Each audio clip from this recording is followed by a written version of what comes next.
Bom, meus caros, boa tarde a todos vocês que estão aqui conosco nessa sala virtual para esse evento. Acredito que todos vocês devem ter recebido a divulgação pelas redes de comunicação, pelos perfis das redes sociais do Inmetro.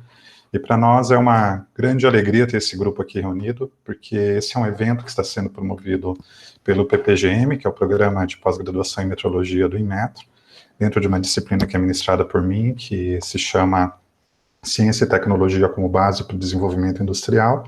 E hoje nós temos a honra de ter aqui conosco o professor Marcelo Amaral. Ele é professor do Instituto de Ciências Humanas e Sociais da Universidade Federal Fluminense. Ele é doutor e também pós-graduado, doutor pela Universidade Federal do Rio de Janeiro e pós-graduado pela USP. Então, o currículo dele, falta até palavras para a gente descrever. O professor tem uma grande experiência já na parte de pesquisa à frente das universidades. Ele também é líder de diversos grupos relacionados a temas que vão desde a parte de inovação até a parte de gestão, no qual a gente destaca aí o Triple Helix Research Group, o qual ele também faz parte, é um dos dirigentes desse grupo. Então, os próximos minutos serão do professor Marcelo. Eu quero mais uma vez agradecer a ele a disponibilidade em estar aqui conosco nessa tarde. Eu gostaria apenas de pedir a todo o grupo para mantermos os nossos microfones fechados durante a palestra. Ao final da palestra, nós teremos um espaço reservado para que a gente possa interagir com o professor dentro da quantidade de pessoas que estiverem presentes, mas acredito que o grupo deve se manter num número que vai ser possível a gente fazer essa interação. Eu estarei como mediador da palestra, então qualquer dúvida que vocês não consigam perguntar por áudio, mas queiram perguntar por meio do chat, vocês podem postar as questões no chat e nós encaminhamos ao professor e com certeza ele vai ter a honra de responder a todos vocês. Então, a todos nós uma boa palestra. Professor Marcelo, é contigo. Tá bom, Wilson, obrigado pela introdução. A gente iniciar agradecendo o convite, na verdade é um prazer também para a gente estar aqui colaborando com uma instituição tão importante quanto o Inmetro. Infelizmente, no passado eu tive a oportunidade de ir aí fisicamente com vocês, a gente trocar um pouquinho de ideias, é sempre importante a gente olhar olho no olho e aprender um pouquinho com a experiência dos outros. Esse ano a gente tem esse meio aqui, que ele impede que algumas trocas, mas habilita outras, Então, a gente entende que o evento acabou ganhando uma outra dimensão e sendo um pouco maior do que um bate-papo com a turma do mestrado.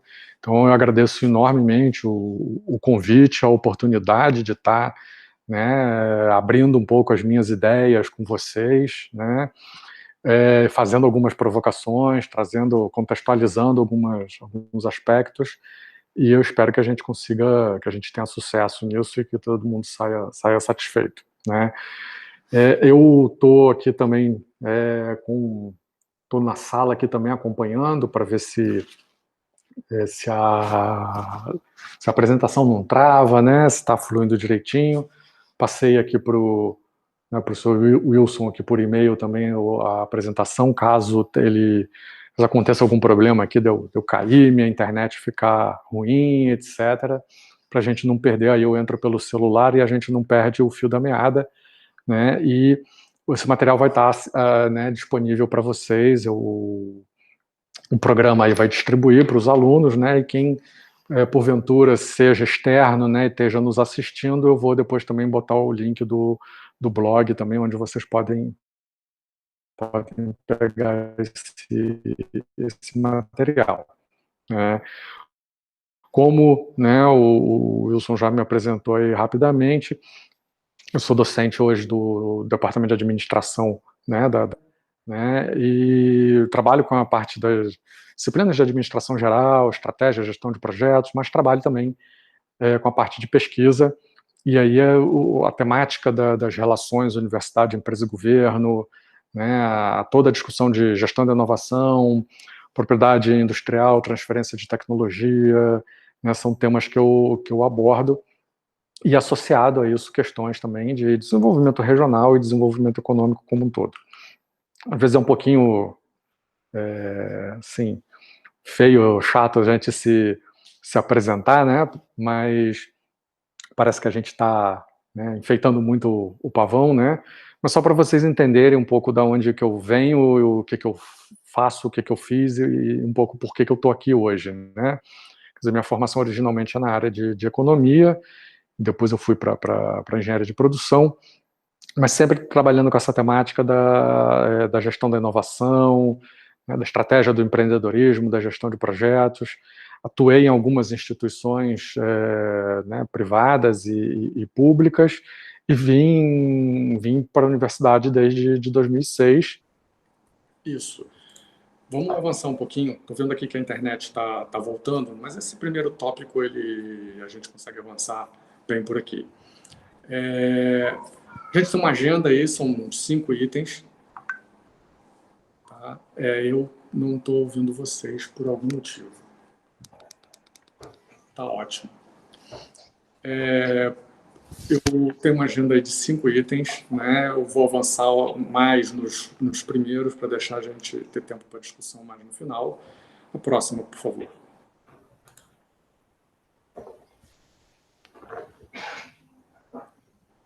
E o primeiro item é a questão aí a gente chama assim da globalização, na verdade, né? A globalização é uma palavra que ela, em algum aspecto, perdeu o sentido, né? A gente tem um mundo em transformação muito acelerada, a forma de produzir, de consumir, né, bens e serviços vem se transformando rapidamente, não é de hoje, né, nos últimos 40 anos, e a principal ideia que a gente tira disso é que o conhecimento, né, passou a ser um elemento extremamente relevante. Né? Os elementos tradicionais, claro, o capital, o trabalho, né, os fatores de produção, eles são, obviamente, importantes, a gente continua consumindo bens físicos, mas na maior parte do tempo o nosso consumo ele vem se intangibilizando, né, e aí questões como o conhecimento e a tecnologia se tornam bastante relevantes. Tá? A gente diz assim, olha, os fatores clássicos de produção não desapareceram, mas eles se tornaram secundários. Né? Eles podem ser obtidos com alguma facilidade, né, se você tiver conhecimento. Tá? E o que vai agregar valor daqui para frente, né, é como você vai gerir esse conhecimento. Tá? A relação entre conhecimento e inovação ela é direta. Né? Quer dizer, a capacidade de a gente usar o conhecimento nos serviços, nos produtos, nos serviços, né, de gerar inovações aí incrementais, de gerar o atendimento a necessidades das pessoas e outras coisas nessa linha. Tá? Então, o que importa agora para o aumento da produtividade, né, é o trabalho intelectual, né, e a gestão do conhecimento. Vamos à próxima, por favor.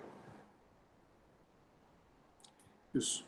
Como eu comentei, a literatura de inovação, ela mostra uns ciclos, né, ao longo dos últimos 250 anos, desde a Revolução, né, início da Revolução Industrial, da Revolução Burguesa, ela mostra um conjunto de ciclos econômicos, né, todo mundo estudou isso aí, né, história aí de segundo grau, alguns outros que tiveram contato, né, com esse tema na universidade.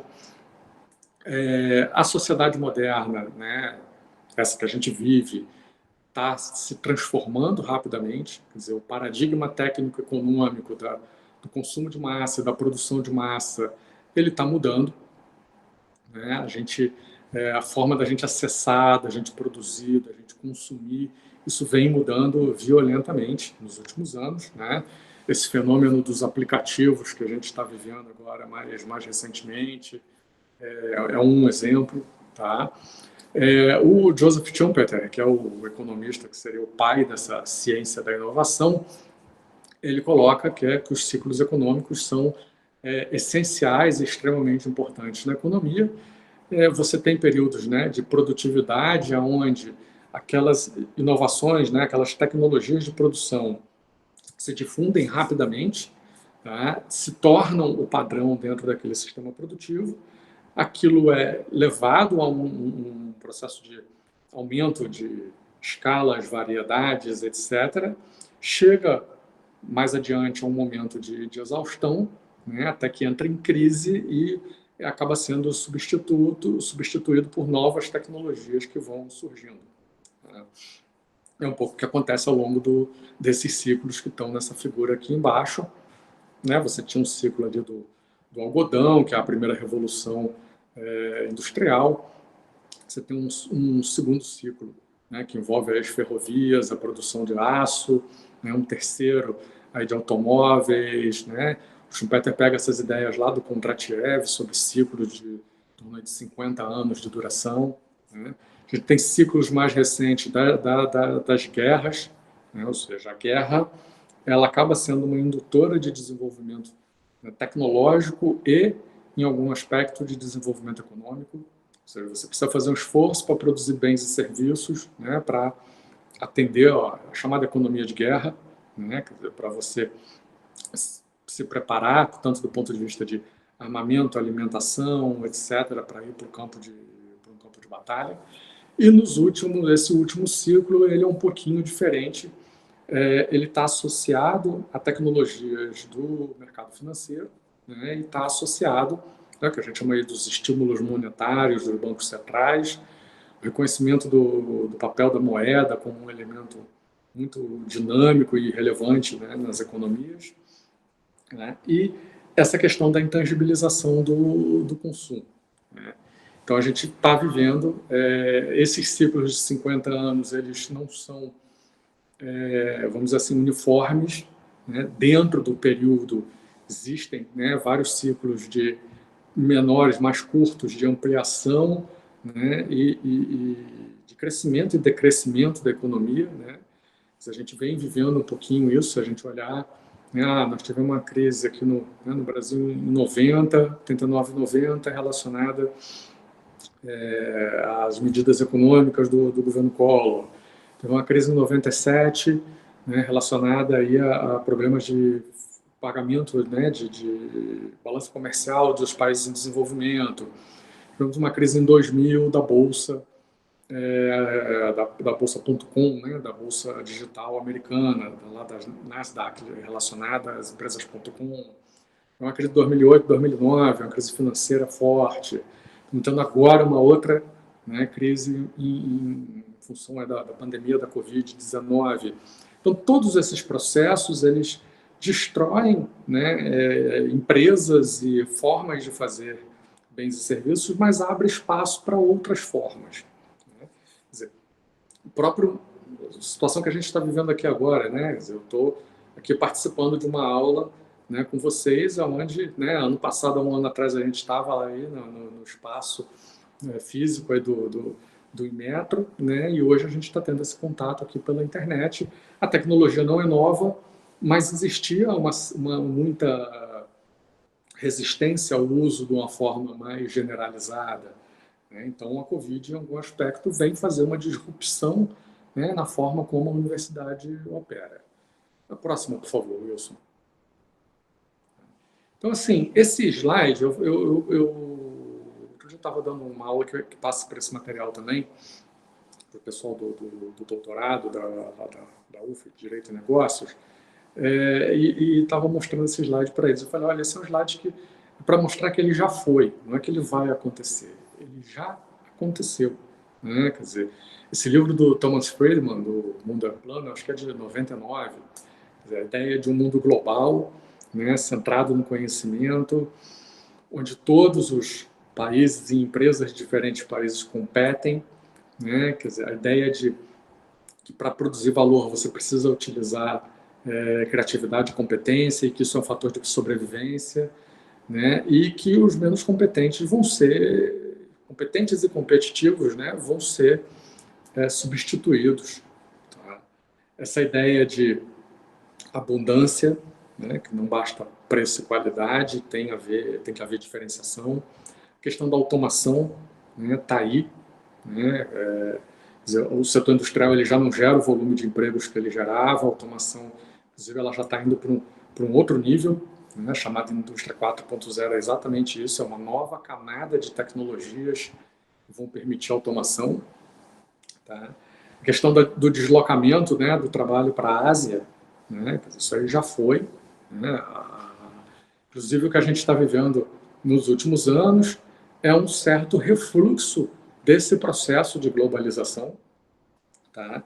Com, né, a saída do Brexit, né, a saída do Reino Unido, da União Europeia, a eleição do Trump, né, a eleição de alguns presidentes de, vamos dizer assim, de direita, né, com perfil de direita mais radical, com posicionamento contra imigração, etc. Né, o que a gente está vendo até um refluxo desse processo, porque entre, né, meados dos anos 80, né, e até a crise de 2009, você teve uma aceleração também muito grande dessa abertura global. Né, os mercados financeiros, mercados, as cadeias de produção, né, de bens e serviços, principalmente dos serviços que podem, né, ser trocados internacionalmente, né, foram de fato globalizados. Isso gerou uma série de impactos positivos e negativos, né, e o que a gente vê, né, num certo momento de um certo momento para cá, é o questionamento de todo esse processo, né, de dizer assim, olha, de repente a gente, né, exagerou. Quando fala, por exemplo, da globalização das pessoas, né, de uma maior mobilidade entre pessoas, já é um problema complicado, né, que bate aí em questões de nacionalismos e questões de mercado de trabalho, né, etc. Então, assim, essa primeira onda, essa onda aí de globalização liderada por uma globalização financeira, ela já aconteceu, né? A gente está tendo agora um certo refluxo. Não acho que vá haver uma reversão, pelo contrário, né? Minha percepção é que a gente vai avançar, mas de outras formas. Tá? Nós vamos continuar nesse processo e, muito possivelmente, em algum tempo, ele possa talvez ser reacelerado. Né? A solução para lidar com essas transformações, né, é a ação ou esforço para inovar e empreender. Né? Sempre comento isso, a gente às vezes não tem essa percepção, mas se você pensar países como, né, juntar a Índia, a China, a Indonésia, a Filipinas, praticamente metade da população, né, global está nesses 4 países. Então, assim, esse deslocamento, né, do centro global do Atlântico, né, da relação Estados Unidos-Europa, né, para o eixo do Pacífico, né, talvez numa relação Estados Unidos-China, né, ele está aí, é evidente. Né, quer dizer, a guerra comercial, né, que o Trump vem fazendo contra a China, ela está muito relacionada não só a questões comerciais, né, do déficit da balança de comércio americana, mas a questões de domínio tecnológico, né, de quem vai ser, qual país vai ser hegemônico no século XXI. Então, são questões que estão postas para a gente. E eu sempre comento assim, como é que, né, o Brasil entra nesse jogo? Né? Como é que o Brasil se posiciona nesse jogo? Como é que a gente está pensando na nossa situação? A próxima, por favor. Estou até adiantando já há alguns tempos. Já está aí o Brasil. Até tirei alguns outros slides que tem aí no meio. Coisas que até, se vocês tiverem interesse, a gente depois pode discutir ou bater um papo, que é sobre esses aspectos mesmo da globalização. Quer dizer, o Brasil, ele não é uma economia, né? Nós não somos uma economia pequena, não somos mais uma economia em desenvolvimento, né?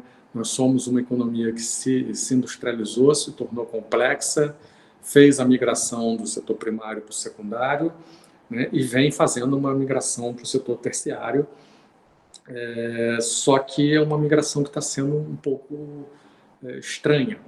Né? Então, ao mesmo tempo, a gente fez uma migração para serviços de baixo valor agregado e a gente vem se desindustrializando, perdendo indústria para os países mais competitivos, principalmente, né, os da Ásia.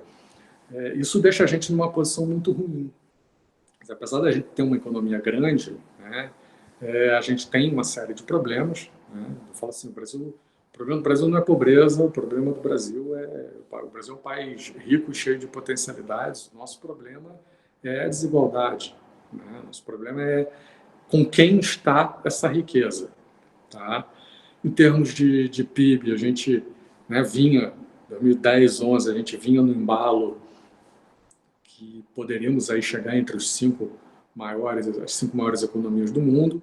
Né? Obviamente, a crise de 2009 acabou atingindo a gente, na verdade, em 2014, né? Quer dizer, na verdade, não atingiu em 2009, porque o nível de endividamento das famílias era baixo, e o governo tomou medidas contracíclicas adequadas, e atingiu a gente em 2014, porque, né, o nível de endividamento ficou muito alto e as próprias ações do governo que deveriam ter sido revistas não foram, né, e não geraram mais efeitos sobre a demanda econômica.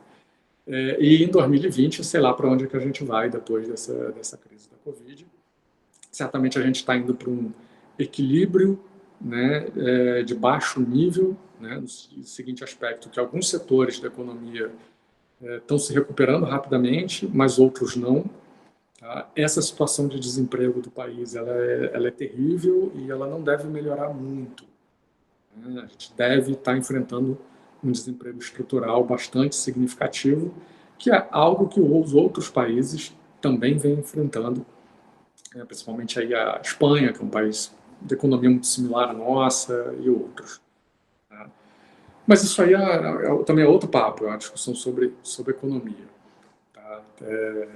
Para quem se interessar, tem lá sempre tem um site do professor Paulo Gala, da FGV, ele faz uns vídeos e comentários muito inteligentes e interessantes aí sobre as questões industriais do Brasil e o andamento da economia.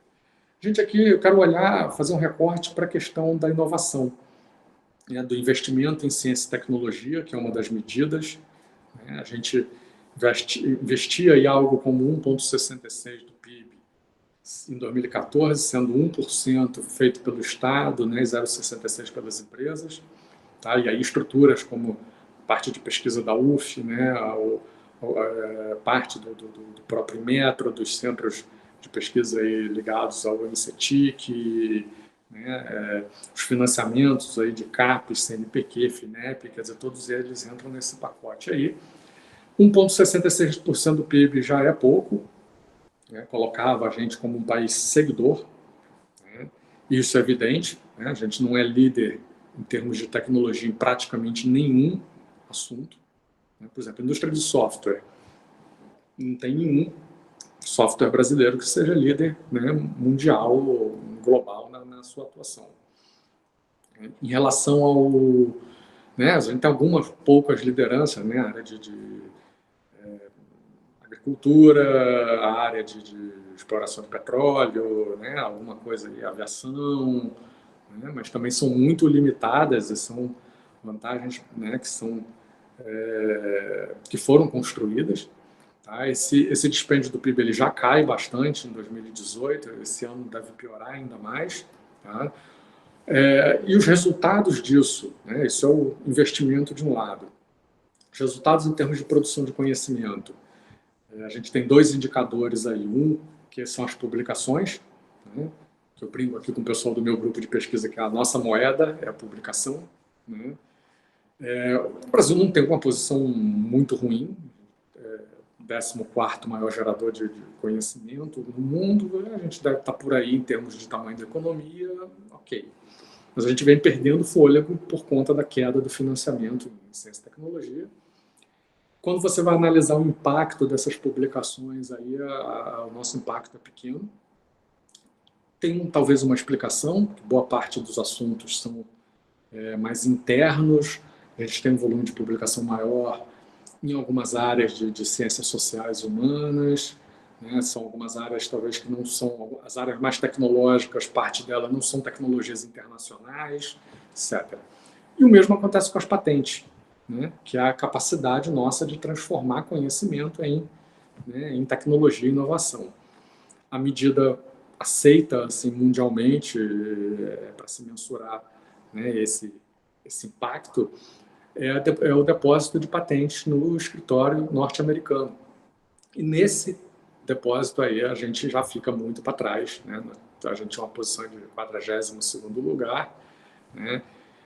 Se você olha rankings de competitividade, de inovação, etc., aí a nossa posição ainda vai piorando, né? Vocês sempre ouvem a gente, né, reportagens, matérias, a imprensa, os estudiosos dizendo que o Brasil é um país que tem dificuldades em competir, né? Leva muito tempo para abrir em uma empresa, tem a questão do custo Brasil, né? E isso afeta a inovação também. O diagnóstico disso é que o país ele tem uma baixa dinâmica, né, endógena de inovação.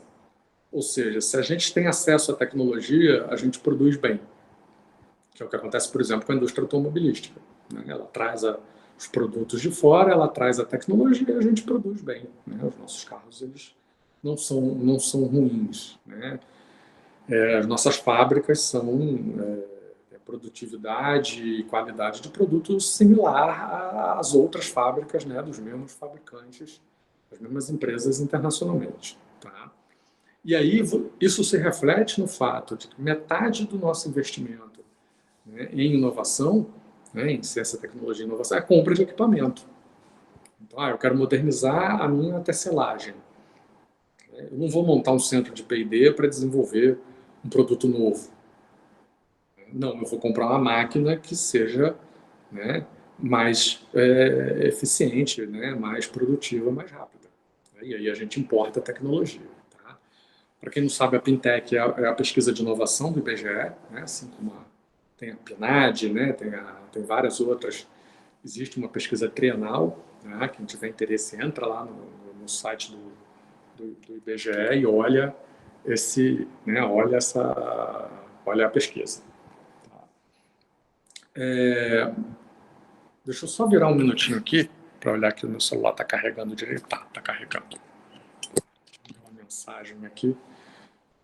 E aí, né, quando a gente vai olhar, a gente em geral, em várias outras áreas, a gente assume assim, o Brasil é um país atrasado, né, nosso framework, né, nosso legal é atrasado, etc. No caso da ciência, tecnologia e inovação, não. Né? Nesses últimos 20 anos, uma série de legislações foram né, lançadas e promulgadas e uma certa mudança cultural também foi implementada. A gente tem, desse ponto de vista dos mecanismos, tá, a gente não está atrás de ninguém. A gente tem mais ou menos as mesmas mecânicas internacionais. A gente tem a lei de inovação, que define, conceitua isso. Essa lei foi revisada em 2016. A gente tem a lei chama Lei do Bem, que trata de incentivos fiscais para a inovação empresarial. A FINEP tem fundos reembolsáveis e não reembolsáveis. Né? Eu acho que o problema principal é cultural. Né? Quer dizer, o sistema de produção de bens e serviços ele foi criado, né, já tardiamente. A nossa industrialização é tardia e foi feita com tecnologia estrangeira. Né? E o nosso sistema de ciência e tecnologia, principalmente as universidades de pesquisa, né, que predominantemente são públicas, também demorou a ser implantado no país. Né? E esses dois sistemas eles nunca foram colocados para se comunicar, eles nasceram separados e permaneceram separados. Né? E hoje, quer dizer, melhorou um pouco em alguns setores essa interface existe. Né? Então, por exemplo, o setor elétrico. Né? O Brasil tem características específicas, né, do setor elétrico, investe bastante em pesquisa e desenvolvimento, antes, porque né, as empresas, a pesquisa, etc., tudo era, né, vamos dizer, ligados ao setor público, né, empresas de sociedade de economia mista controladas pelo Estado, etc. Num segundo momento, pós-privatização dessas empresas, você passa a ter um arranjo legal que gera, né, investimento via os programas de P&D da ANEEL. Então, e a questão de demandas do mercado, necessidades mercadológicas.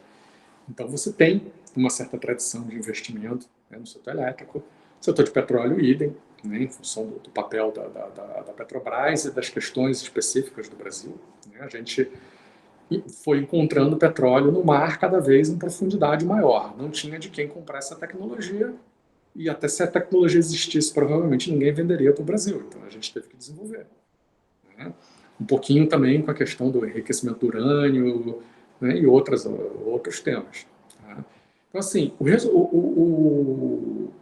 a conclusão que a gente tira dessa análise, né, sobre o ambiente de sistema, né, o ambiente de ciência, tecnologia e inovação, é que a gente transforma dinheiro em conhecimento, né? A gente gera aí 10, 12 mil doutores ano, que está no nível hoje de França, Inglaterra, etc.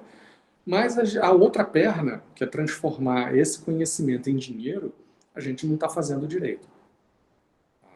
A gente tem uma série de limitações, e a minha discussão, principalmente com relação a uma certa mudança de paradigma no ambiente da universidade, da gestão pública, etc., vai por aí. Tá? A próxima, por favor, Wilson. Então, assim, para a gente começar eu ainda estou no preâmbulo e já gastei um montão de tempo falando de uma série de coisas. Né? Tem algumas premissas aí que a gente pode tirar desse ambiente, desse contexto. Primeiro, que a gestão do conhecimento e inovação são chaves nesse século que a gente está, né, para competitividade e desenvolvimento econômico. Tá? A questão da competitividade, não adianta você dizer assim, não, eu não quero fazer parte desse mundo. Não tem isso. Né? A gente precisa ser competitivo. Segundo aspecto, a questão também da produtividade, que está relacionada à competitividade. Né? A gente olha e talvez o principal problema do país hoje seja a questão da produtividade. E aí, né, o país cartorial, o excesso de legislações, a mudança constante, o sistema tributário confuso, né, são elementos que atrapalham a produtividade, o baixo nível educacional, né, uma série de aspectos culturais do país. Né? Então, essa primeira premissa de que gestão do conhecimento e inovação são importantes para a competitividade e levam a desenvolvimento. Né? A segunda, né, que a universidade ou a academia, né, é a instituição mais antiga a lidar com conhecimento. Né? Vou falar um pouquinho disso aí já. Estou assumindo aqui como uma premissa. O K é conhecimento, knowledge. E a terceira premissa é a questão que a universidade e as demais instituições federais no Brasil fazem, né, efetivamente, ensino, pesquisa e extensão, conforme está lá na Constituição, né, e que a gente precisa olhar para essa ação. Tá? O argumento que eu vou, digamos, defender, né, é que a academia ela é responsável por gerar esse conhecimento, né, que permite ampliar a competitividade na sociedade do século XXI. E esse é o argumento, né, do modelo, da abordagem da Triple Helix. Né? Quando a gente vai olhar essa discussão da Triple Helix, eu vou passar ela aí para vocês já, né, tem sempre um questionamento, quer dizer, tem uma ideia que ela é muito bonita, de que, olha, a universidade é líder nesse processo, porque é ela que gera o conhecimento, né? Mas, por outro aspecto, tem um desafio, né, principalmente aqui no Brasil, né, que a gente olha para as nossas instituições e pensa assim, poxa, a gente com tanta amarra, burocracia, falta de recurso, falta de estrutura, né, como é que nós vamos ser líder do quê? Não é? Desse processo. Né? E aí a questão da interação entre as organizações da sociedade é um tema que se mostra relevante para que esse processo, né, de gerar o conhecimento, pegar o conhecimento, transformar em tecnologia e colocar no mercado, né, gerando a inovação, aconteça. Tá? A próxima, por favor. Vamos lá, um pouquinho o papel da academia. Né? A maior parte das pessoas tem um contato com a universidade, principalmente, nesse lado direito. né? Que é o que eu chamo do processo educacional. Quer dizer, a gente funciona um pouco como um repositório do conhecimento da sociedade, né? Desde lá da Idade Média, né? E a gente consegue aí colecionar, né, esse conhecimento, a gente organiza esse conhecimento, tá? A gente, em seguida, né, a gente organiza ele, né, e dissemina. Quer dizer, o que você faz ao longo do processo educacional é isso, né? A segunda perna desse processo, que é a da criação do conhecimento, tá? É uma perna que a maior parte dos estudantes passam pela universidade e não tem contato com ela, né? E parte até do corpo docente, né? Faz uma perna muito bem, né? Está atualizado com o que está acontecendo, às vezes tem experiência profissional e acadêmica junto, né? Consegue organizar o conhecimento, consegue dar aula bem, mas tem dificuldade com o braço da pesquisa, tá? Na verdade, quer dizer, todo esse processo de geração de conhecimento, né, tecnologia consequente, né, ou a posteriori inovação, é um processo de gestão de fluxos de conhecimento, né? E aí, pelo menos para mim, né, que passei por áreas aí da economia, da engenharia e hoje estou na administração, as discussões de estratégia, gestão de projetos, né, gestão do conhecimento, elas estão todas acopladas, né, elas vêm em conjunto. A próxima, por favor. Então, falando um pouquinho assim, que tipo de conhecimento, né, é criado na universidade? O principal, a universidade é sim um repositório, principalmente de conhecimento básico, né? Você tem uma série de ciências aí que a gente chama de exatas, né? Mas lá fora são chamadas de ciências básicas, como a física, a química, né? Que descobrem, né? Entendem como que a natureza funciona, etc. Mas eu diria para vocês que o conhecimento que a gente está falando aqui, que é o mais relevante, é o conhecimento para resolver problemas reais da sociedade, tá? Esses conhecimentos da química, da física, da biologia, eles são importantes, sim, tá? Mas precisa que haja, né, mais trabalho em cima deles, né? Então, eu tenho uma planta lá, né, da floresta amazônica. Eu identifiquei que ela tem uma série de propriedades. Ok, é um conhecimento. Mas a capacidade de eu usar essas propriedades para gerar um princípio ativo e desse princípio ativo eu gerar um remédio, né, essas a gente ainda não está conseguindo explorar adequadamente. E essa exploração é que é importante, tá? Então, assim, a ideia, principalmente quando a gente olha, né, países como, não só o Brasil, né, vários países ditos desenvolvidos também fazem isso, as universidades foram criadas e são mantidas pelos governos como repositório de conhecimento. E conhecimento sempre teve atrelado a poder. Quer dizer, lá na Idade Média, a universidade ela era parte da igreja. Quer dizer, era ela que, né, onde ficavam uma série de documentos ali, os monges, os bispos, os padres estudavam aquilo e copiavam, etc. Né? Que alguém já viu aí um filme dos anos 80, O Nome da Rosa, com o Sean Connery, mostra bem isso, tá? Depois, obviamente, do iluminismo para cá, né, ela passa a ser um espaço de disseminação do conhecimento, tá? A partir da primeira revolução industrial, né, não só conhecimento, mas técnicas produtivas, né? A partir da segunda revolução industrial, né, ocorre um fenômeno curioso, que é você começa o desenvolvimento de tecnologia começa a ser não mais uma coisa de inventores independentes, mas um processo organizado em empresas, né? E aí a universidade, para acompanhar essa sociedade em transformação, ela também incorpora a atividade de pesquisa, tá? Que é chamada Universidade, né, Humboldtiana, que faz ensino e pesquisa, quer dizer, ela é mais ou menos de metade do século XIX, tá? Essa revolução, a gente chama ela também de primeira revolução acadêmica, que é você passa a fazer pesquisa e desenvolvimento de forma organizada, né? E o que a gente está vivendo, né, de uns 40 anos para cá, tá, é o que a gente chama da segunda revolução acadêmica, que está atrelada a essa transformação da sociedade do conhecimento.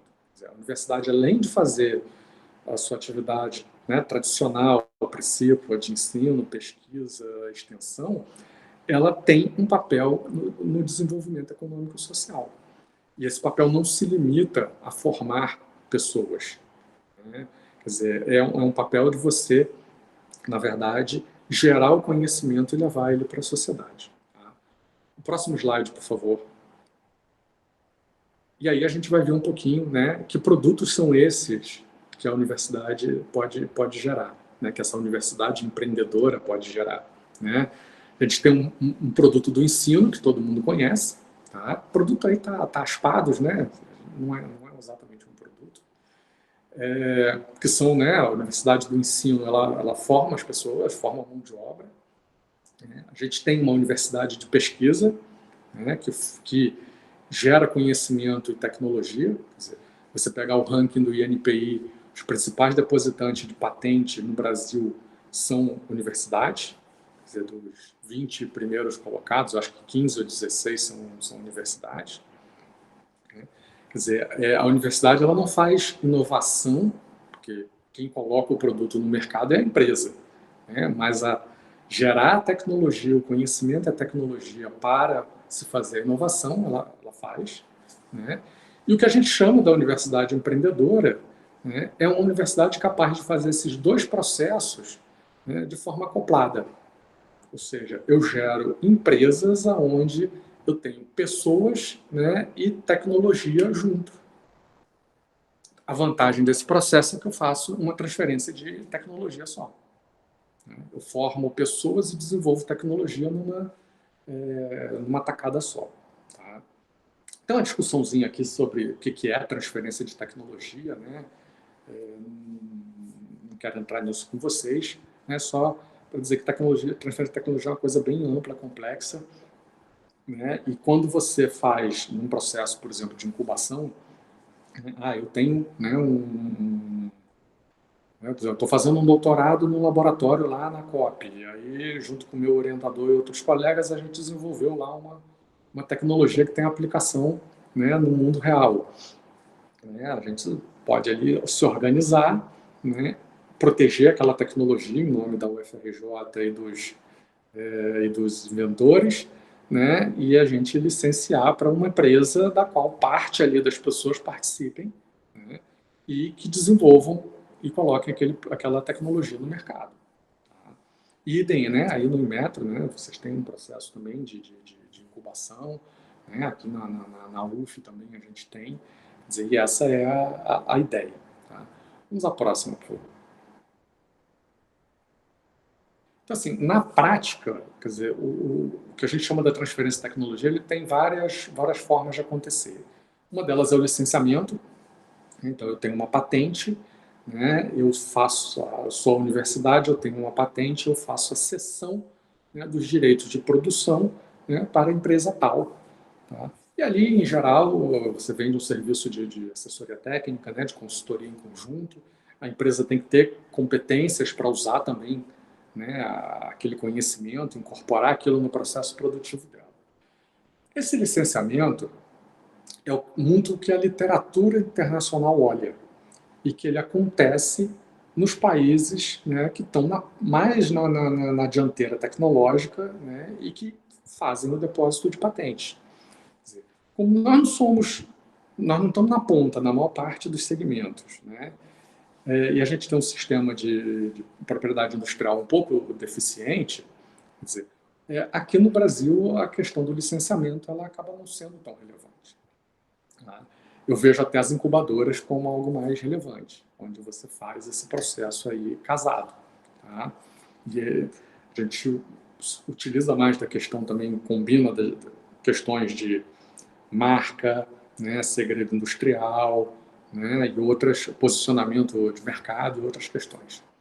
E a gente tem um terceiro processo também, né, que seria a escalada da operação de uma incubadora, que é o parque, né, de ciência, tecnologia e inovação, né? A gente chama de parque tecnológico, parque científico, tem vários nomes.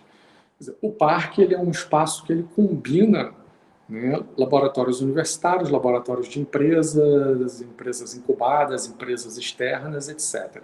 Tá? Acho que o melhor exemplo que a gente tem no estado do Rio de Janeiro, né, é o parque da UFRJ, né, lá na Ilha do Fundão. Tá? Quem tiver a oportunidade, quem não conhecer, um dia que estiver passando por ali, entra na Ilha do Fundão, né, vai lá depois tem a engenharia, né, tem o bloco da engenharia, tem a reitoria, lá para trás tem, né, tem uma área onde você vai encontrar uma série de empresas e instalações da universidade. Tá? Quer dizer, na verdade, o parque ele surge como um local para empresas graduadas da incubadora, né, crescerem, se instalarem, que é o caso, né, de Stanford lá nos Estados Unidos. Serve também para atrair empresas existentes para perto da universidade, né, e a discussão ou a característica de cada um desses ambientes está relacionada ao balanço entre esses, né, elementos e ferramentas. Você tem parques urbanos, você tem várias outras possibilidades. Essa temática, inclusive, do parque tecnológico é assim, até o que eu venho trabalhando muito proximamente no meu cotidiano de pesquisa, né? Que a gente chama aí dos incubadora, parque, hubs, né? Os ambientes e ecossistemas de inovação. Tá? A próxima, por favor. E aí, quer dizer, o papel da academia, ele é essencialmente, né, criar o conhecimento que possibilita, né, o desenvolvimento econômico. Né? Quer dizer, a gente não substitui a empresa, mas a gente, né, atua em conjunto com a empresa. Tá? E esse é um processo que ele é um processo local. Né? Ele é um processo vamos dizer, de baixo para cima, né, nos espaços locais, onde você tem proximidade cultural, onde você tem conjugação de interesses comuns, né, diferente de uma tradição desenvolvimentista que havia aqui no Brasil, que era muito de cima para baixo, né, de o governo definir uma estratégia, implantar um centro de pesquisa ou um distrito industrial e gerar desenvolvimento a partir dali. Né. Essa lógica atual, ela é mais, vamos dizer assim, ela é mais democrática, ela é mais natural. Tá? A interpretação acadêmica desses processos, né, é o que a gente faz por meio da abordagem da Triple Helix. Tá? A próxima, por favor. Assim, também comentando que essa interação, né, universidade-empresa, no primeiro momento, ela tem uma série de etapas, né, para acontecer. Ela não acontece do nada. Né? Na verdade, a gente tem, às vezes, um convênio de estágio, um serviço laboratorial, né, é a forma de você abrir portas, começar a gerar confiança entre as partes, né, para daí você gerar projetos mais sofisticados, mais amplos, de maior prazo, né, que envolva aí, a busca de financiamento, né, a colocação de contrapartida aí pela empresa ou pelo consórcio de empresas, etc. Então a gente sempre vê alguns estudos no Brasil buscando entender a colaboração entre atores, universidade e empresa, e que vão olhar lá, por exemplo, os contratos, licenciamento de tecnologia, os convênios via fundação de apoio, etc. Entender que não é só isso. Né? E que para você chegar nesses elementos, tem outros antes em que você precisa passar. Tá? Vamos lá, próxima, por favor. E aí, assim, muito rapidamente, né, também não é o Helix é um tema que dá para fazer uma palestra especificamente sobre ela, né? A associação tem hoje, né, tipos durante os eventos e os cursos onde ela fornece esse tipo de treinamento, né? Só para quem não... Aqui é mais a ideia de quem não sabe o que é, nunca ouviu ou ouviu por altos, conhecer um pouquinho mais.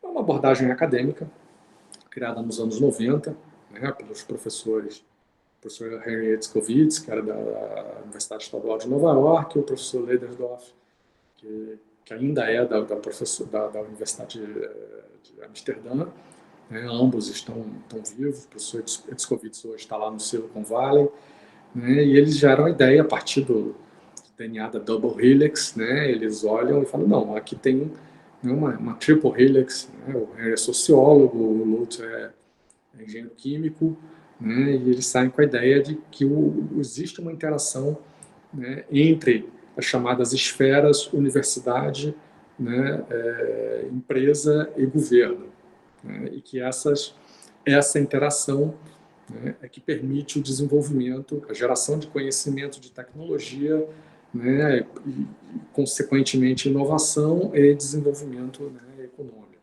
Tá?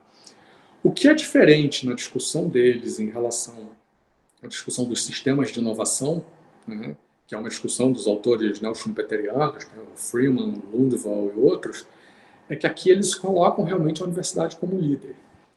E que a discussão dos sistemas nacionais de inovação, ela é uma discussão que ela ia para o seguinte aspecto. Então, vamos criar os atores que eles naturalmente vão interagir. E usando muito aquela visão, vamos dizer assim, mais...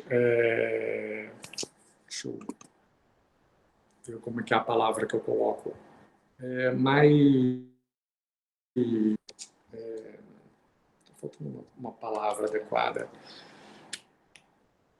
É uma visão realmente mais linear do processo de inovação. Tá? Quer dizer, onde a gente imagina que não vai ter muito impacto, né? Quer dizer, você criou os autores, eles naturalmente vão interagir porque cada um faz uma parte do processo de inovação. A Triple Helix, ela foca, né, no processo, na verdade, na interação, né? Isso é que é o diferencial, tá? Vou mostrar, né, um pouquinho para vocês isso aí. Passa a próxima, por favor. Tá, aqui é só uma informação, né, o site aí da Triple Helix Association, para quem estiver querendo saber mais informações sobre o que acontece, o que faz, etc. Tá? Próxima, por favor. Lá tem uma série de atividades que estão acontecendo. Tá? Olhar também, né, aí sim, o que está na literatura desses dois autores. A ideia aqui, né, e quando a gente fala de interações entre esferas, entre hélices, é que eu consiga, né, olhar esse ambiente, entender como cada ator se comporta, né, e como eles interagem uns com os outros. Tá? Então, por isso essa ideia, esse desenho aqui ele é um desenho estático, né, bidimensional. Na verdade, é mais complexo do que isso. É uma questão tridimensional, tá? A gente vê a universidade fazendo o papel dela de pesquisa, que a gente, né, já discutiu aqui, com, né, função dela, tá? A indústria, né, o setor produtivo, fazendo a discussão né, como é que eu coloco o meu produto no mercado, quais são as minhas estratégias, como é que eu consigo competir, etc. Tá? O que, né, a gente assume em algum aspecto é que eles são usuários do conhecimento. Isso é uma verdade parcial. Eles também têm uma capacidade de gerar conhecimento explícita. Tá? Deixa eu só mudar um pouquinho de lado aqui, que eu preciso botar um outro carregador. O meu carregador não está funcionando direito. Então, olha só, pessoal. E, por fim, né, essa ideia do papel do governo, que ele atua como, né, que ele pode atuar como um regulador da atividade econômica. Tá?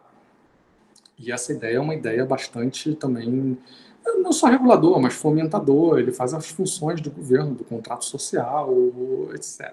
Tá? Essas são questões também que estão colocadas aí. Tá? Partindo, essa visão da atuação dos atores de cada esfera, ela não é também muito nova. Mas o que é interessante são, sim, os impactos das interações entre eles, ou seja, essas zonas onde você tem superposição entre os atores. Então você tem um processo de interação, né? Eu sou universidade, eu interajo com o setor produtivo, aquilo me enriquece também. Né? Eu faço um ensaio laboratorial, eu vou lá, visito a empresa, eu vejo problemas reais que a empresa tem, né, e trago aquilo para o meu cotidiano. Né? Aí, quando eu chego de noite, eu vou dar uma aula, né, eu comento exemplos do que eu vi lá na empresa. Né? Então, são tipos de transformações que vão acontecendo.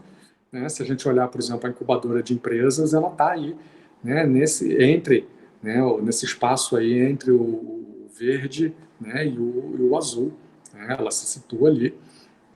A questão do setor produtivo, né, principalmente empresas de grande porte, que às vezes sentem necessidade de fortalecer as competências e criam universidades corporativas. Né, vão buscar a universidade para serem parceiras. Né. Esse é um outro exemplo que acontece, que você tem interfaceamento aí. Né. Quando a universidade vai buscar, né, o governo como financiador de uma determinada linha, ou num ambiente como, por exemplo, uma BNT, que você vai discutir, né, normas, certificações e coisas desse aspecto. Né? Às vezes até envolvendo todos os atores. Né? Ou no ambiente do parque tecnológico, né, como a gente vinha trabalhando, né, aonde você tem, né, atores de todas essas três esferas ali interagindo, né, e permitindo que você tenha resultados que nenhum deles atingiria isoladamente. Tá? Então, a transformação interna em cada esfera, a influência de organizações de uma esfera em outra, a criação de novas estruturas. Né? Aqui no Rio a gente hoje está pouco ativa, mas a gente existe ainda a rede de tecnologia do estado do Rio de Janeiro, a RedeTech, que era uma entidade muito ativa, formada por atores de todas as três esferas, e que ela servia ali como um ambiente de interface. Né? E ela tinha uma série de redes, tinha inclusive uma rede na área de metrologia, uma de química analítica, uma rede de incubadoras, né? Onde a gente tinha toda uma programação. Eu participei da rede de incubadoras e parques. A gente tinha toda uma programação ali de troca de experiências, de fazer projetos em conjunto, buscar recursos do Sebrae, da FINEP, né, fazer ações que beneficiassem, treinamento de pessoal, ações que beneficiassem a todos coletivamente. Tá? E, obviamente, o efeito recorrente, né, quando você gera interfaces entre esses atores. Tá? A próxima, por favor. Eu não vou ficar me alongando muito no que a Triple Helix faz ou pode fazer, ou etc. Tá? Vou ser muito direto assim, nas aplicações dela. Né? Porque sempre perguntam para a gente assim, tá, e aí, como é que bota isso em prática? Né? Porque é uma abordagem acadêmica. Tá? Ela, na verdade, ela pode ser utilizada como uma ferramenta analítica, né, para analisar. Né? Então, a gente usa aqui em artigos, em dissertações, você entra num ambiente de inovação, vai ver o posicionamento dos atores, né, e usa a Triple Helix para analisar aquilo ali. Né? E aí você tem essas configurações aqui que estão nessas esferas aí, né? Então, por exemplo, o Brasil do período, né, militar, certamente a esfera governo abarcava todas as outras. A universidade era pública. Quer dizer, a parte das empresas, né, e principalmente as que faziam desenvolvimento tecnológico, eram públicas. Quer dizer, o governo era o ente principal. Se você olhar os antigos países, né, socialistas, quer dizer, vai na mesma linha. Né? Você olhar economias que se dizem, né, vamos dizer assim, liberais, né, você teria um pouco uma configuração onde cada um atua numa direção. Né? Mas na prática, Quer dizer, a gente não vou dizer que não existe isso, mas quer dizer, existe país rico que se diz liberal, mas que na prática não é, né? E existe país pobre que se diz interventor ou gestor da economia e que acaba sendo liberal. E aí os atores não se comunicam. E existem cenários ou ambientes onde existe uma cooperação mais efetiva, mais equilibrada. Se a gente olhar hoje países como Israel, como a Finlândia, né? Olhar um pouco o Japão dos anos 80, 90, quer dizer, você tinha um equilíbrio entre esses atores e forte interação. Segunda forma de você usar a Triple Helix é como inspiração para políticas de ciência e tecnologia. Tá? E é isso, por exemplo, que a FINEP faz desde 99. Né? A FINEP, antes ela dava financiamento, né, para os grupos de pesquisa, para a universidade, montar lá seus laboratórios, fazer suas atividades, etc. Ela ainda faz um pouco isso, né? Mas a partir de 99, 2000, ela fez uma reestruturação aonde para ela não financia só a infraestrutura. Na verdade, ela financia a tecnologia e a inovação. Né? Então, se eu sou universidade e vou lá pedir dinheiro, né, eu tenho que dizer, olha, quem são as empresas que estão comigo? Como é que isso vai chegar no mercado depois? Né? Quando acabar esse projeto, o que acontece? Né? Tudo bem, eu posso até pedir um equipamento, pedir obra, fazer um laboratório, mas como é que eu sustento isso depois que o projeto acabar?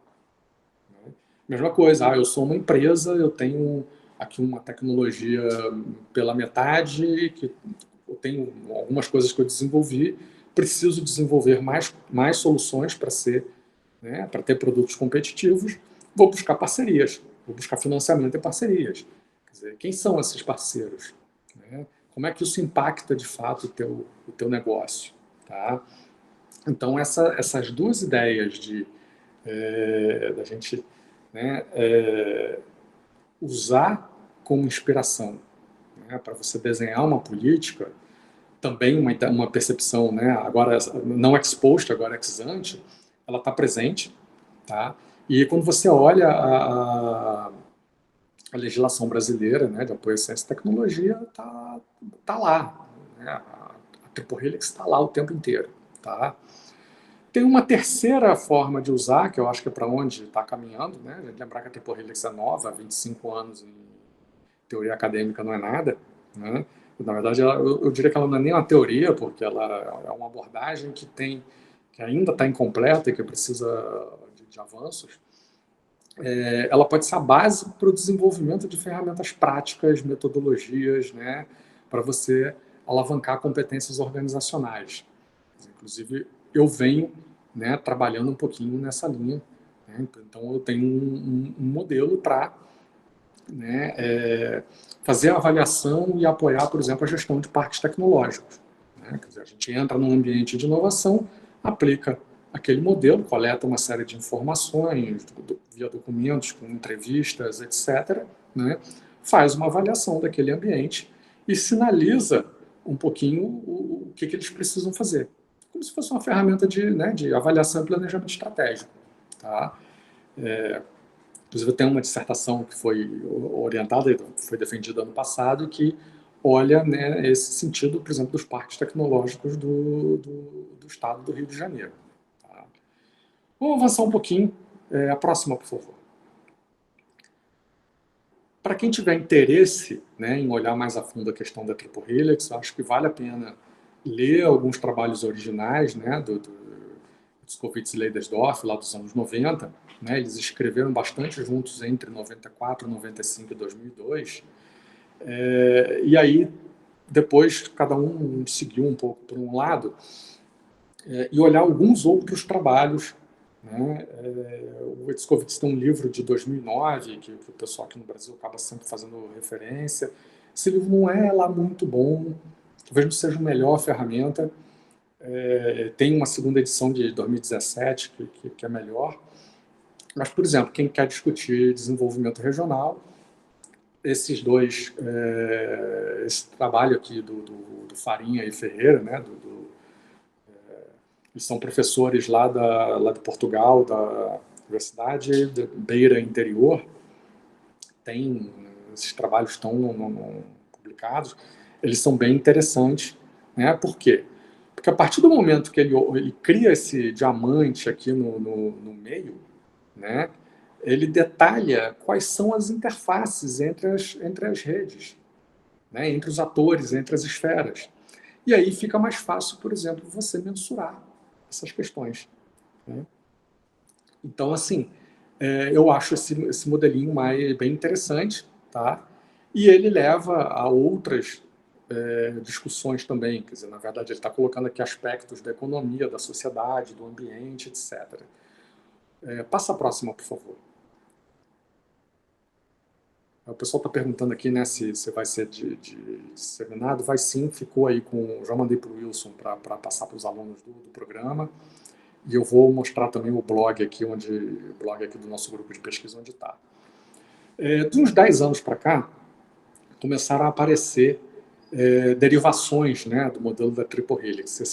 Essa terminologia ela tem um apelo assim, de marketing bom, né? E aí o pessoal começa a querer enfiar outras coisas, né? Tem um monte de gente querendo enfiar mais hélices aí no meio, né? Mais esferas aí no meio.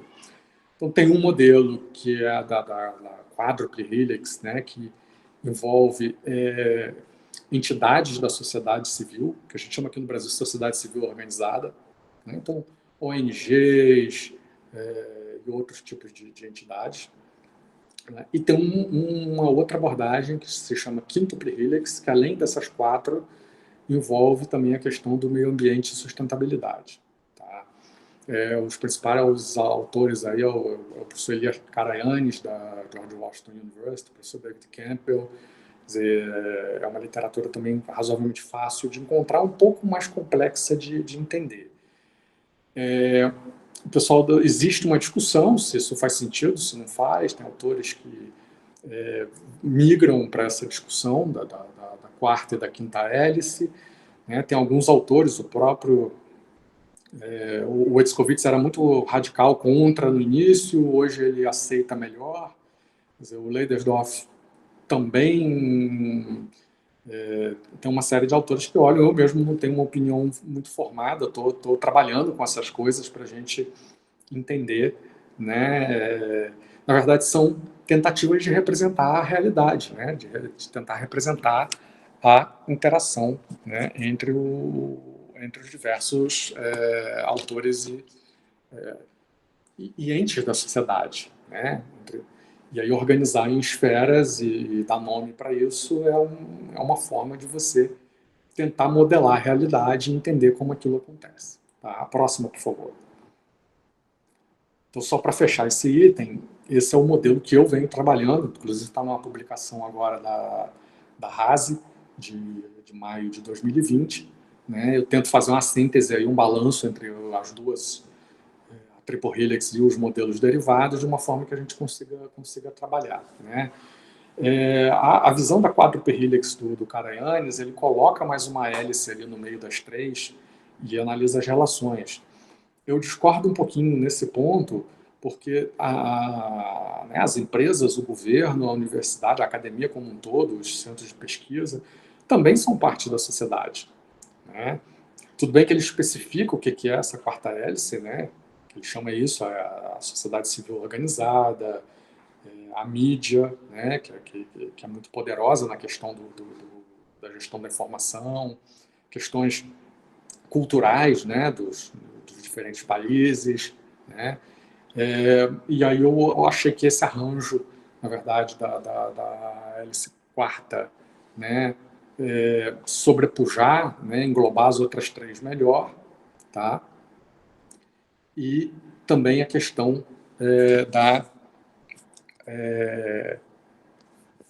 a outra questão também da Quintuple Helix. Na verdade, já tem alguns trabalhos que olham como importante essa questão do meio ambiente, da sustentabilidade, mas que a gente não está conseguindo identificar muito claramente como é que isso funciona, como é que isso opera. Né? Então, talvez isso seja uma linha tracejada, seja mais uma meta, um alvo, né? Da gente pensar que os atores das outras 4 hélices precisam interagir, mas de uma forma da gente né, criar um mundo sustentável, né? Então, aqueles objetivos do desenvolvimento sustentável da ONU poderia ser uma sinalização do que é essa hélice quíntupla.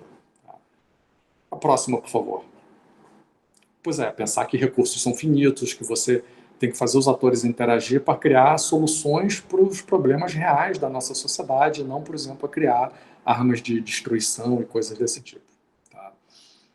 Então, acho que quer dizer, esses modelos eles ajudam a gente a olhar o que está acontecendo, né?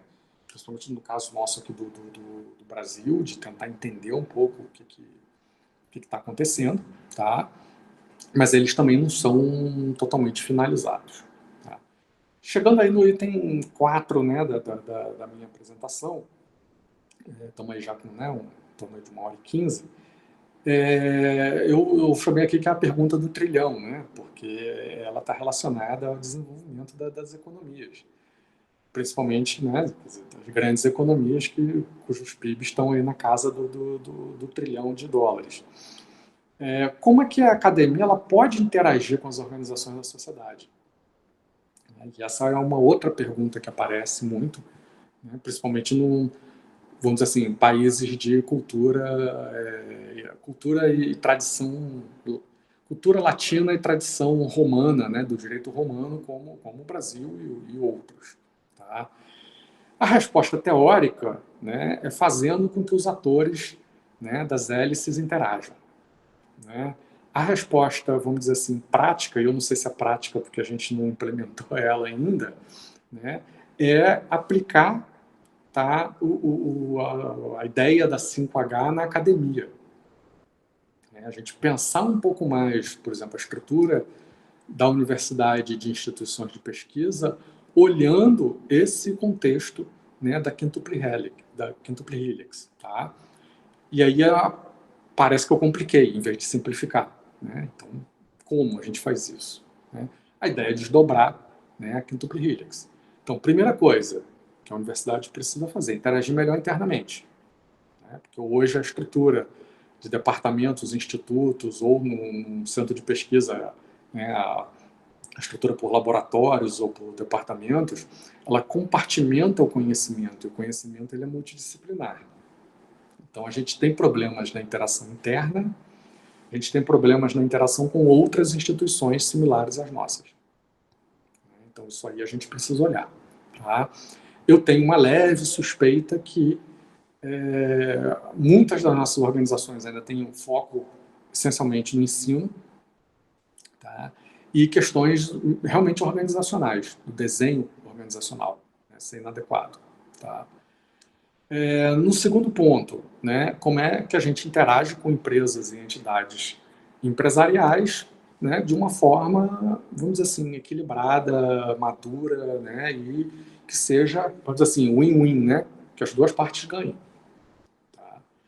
Terceiro, interagir com o governo nas diversas esferas. E no caso do Brasil é uma lástima, porque, quer dizer, a universidade ela é pública, nós somos, né, a autarquia, né, a gente é parte da administração, e o próprio governo não usa o conhecimento que a gente gera, né, nas suas políticas.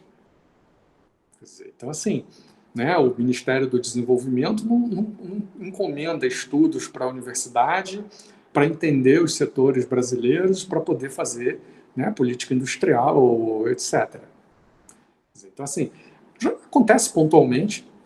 Esse exemplo que eu acabei de dar aconteceu lá nos anos 90, acontecia no período militar, mas não é uma coisa contínua, estruturada. Quer dizer, quanto que a universidade já gerou de conhecimento que poderia ajudar, né, a gestão do próprio governo e, em muitos casos, né, quer dizer, o próprio governo, no seu âmbito legislativo, quando está discutindo determinadas, né, leis, projetos de leis, medidas econômicas, etc., precisa de estudos. E que não faz. A questão da interação com a mídia, com ONGs, com outras entidades da sociedade civil. Né? A gente na universidade tem a mania de jogar isso aí tudo lá para o campo da extensão. Tudo que não é ensino e pesquisa, o ensino é obrigação, a pesquisa dá status, que você publica em periódico internacional, vai a congresso, viaja, e tudo que não é isso você joga lá na extensão. Né? Não sei como é que é o Inmetro na relação né, da função extensão, né? Mas certamente acaba tendo um pouco essa cultura também. Né? Quer dizer, essa questão, né, da disseminação das práticas e princípios, né, da sustentabilidade. O exemplo tem que vir da gente. Então, por exemplo, nosso campus aqui em Volta Redonda já foi desenhado, né, de uma forma que a gente reaproveita, né, a gente coleta a água da chuva, joga lá em cisternas, reaproveita a água. A gente tem um campo aqui com 3 prédios, um camping, né, com 3 prédios, aqui são em torno de 14 mil metros construídos. Né? Nossa conta de água dá R$400. É um ambiente que circula mais de 3 mil pessoas por dia. Então, assim, esse é um exemplo. Né? Você pensar prédios em iluminação, tem as certificações, as tecnologias estão aí. Já estão aí e a gente não utiliza. Né? A questão da coleta seletiva. São pequenas ações que elas vão se acumulando. Né? A questão do copo plástico. Quer dizer, a gente colocou, por exemplo, bebedouros, né? Para que os alunos levem suas próprias garrafas e não tenha aquele desperdício de copo plástico. Né? Mas a gente poderia fazer mais. Né? E eu acho que o próprio governo ele poderia, né, ter um grande programa, como tem o de conservação, o Procel, né, para melhoria do consumo de energia dos equipamentos. Ele poderia ter um grande programa, né, do próprio governo ser um exemplo, ser um showroom, né, tanto de desenvolvimento tecnológico quanto, né, da questão ambiental. Então, assim, é um mar de frentes, né, que essa instituição, a academia, ela precisa olhar. Passa a próxima, por favor. Eu venho fazendo alguns exercícios tentando desdobrar essas múltiplas, né, missões da universidade. Né? Como que a relação, né, dos atores das 5 hélices, quer dizer, a quinta não tem, né, mas vamos trabalhar assim, né, se relacionam com essa tripla missão constitucional do ensino, pesquisa e extensão. Né? Porque essa missão está dada lá na Constituição. Quer dizer, todo o planejamento de uma instituição acadêmica, ela começa, né, qual é a minha missão? Então, não precisa discutir isso. Né? Já está lá na Constituição, no artigo 207. Né? Precisa fazer ensino, precisa fazer pesquisa, precisa fazer extensão.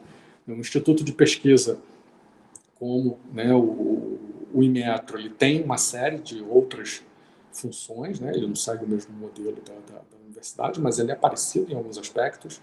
Né? Os institutos federais, os IFES, eles também estão subordinados a essa ideia do ensino, pesquisa e extensão. Eles têm alguns objetivos específicos, né, distintos da universidade, mas também seguem o mesmo modelo.